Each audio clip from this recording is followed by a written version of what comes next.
तो है गाइस, चलिए शुरू करते हैं quick revision of nodal analysis. इस वीडियो में आपको कुछ की पॉइंट्स बताऊंगा जो हेल्प करेंगे आपको किसी भी क्वेश्चन को सॉल्व करने में।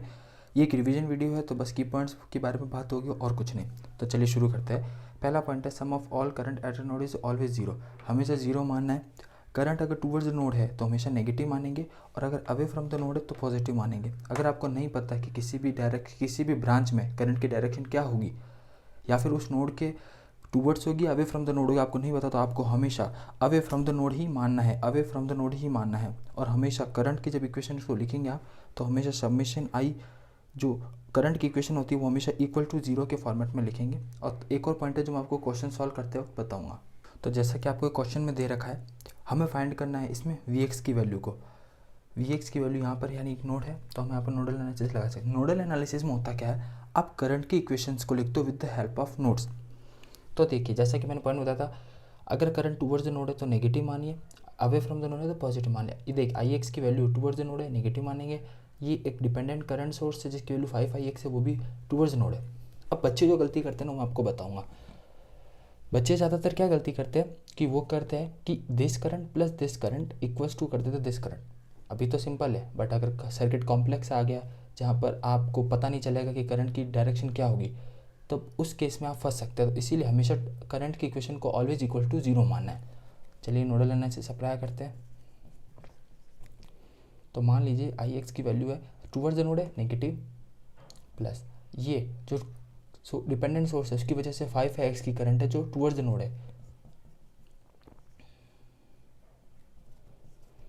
प्लस अब मान लीजिए ये Vx है, और ये अगर मैं इसे मान लूँ ग्राउंड टर्मिनल है, तो Vx minus 0/2 kilo ohm equal to 0।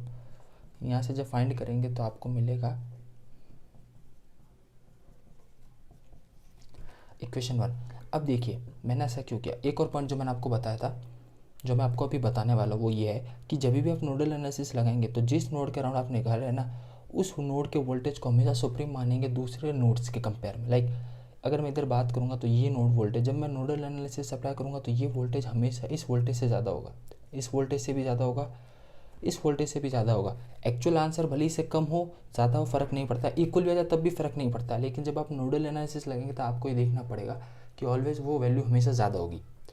तो चलिए, अब हमने ये वैल्यू निकाल चुके, अब हमें फाइंड करना है Ix। अब इस सर्किट की वैल्यू से हम Ix को फाइंड करेंगे। देखिए Ix सर्किट में क्या टूवर्ड्स द नोड है, तो इसका मतलब क्या होगा, 2 इज ग्रेटर देन Vx। अब देखिए, अब सर्किट को देख के समझ में आया कि Vx की वैल्यू 2 से कम होगी, बट एक्चुअल में जब हम नोडल एनालिसिस लगाएंगे तो हमेशा Vx की वैल्यू हमेशा ज़्यादा मानी है इस वोल्ट से, और वो इस नोड से जो कि 2 वोल्ट, समझ गए। अब अगर मैं यहाँ पे Ix की वैल्यू फाइंड करूँगा तो ये हो जाएगी, अब इस वैल्यू को मैं उठा करके उस वैल्यू में पुट कर दूंगा इक्वेशन में। तो Vx is equals to 12 2 minus Vx/4, Vx is equals to, ये कट हो जाएगा, ये बचेगा 6 माइनस 3, सॉरी, तो Vx की वैल्यू आ जाएगी यहाँ पे 3/2 वोल्ट। तो बस ये आपका आंसर है।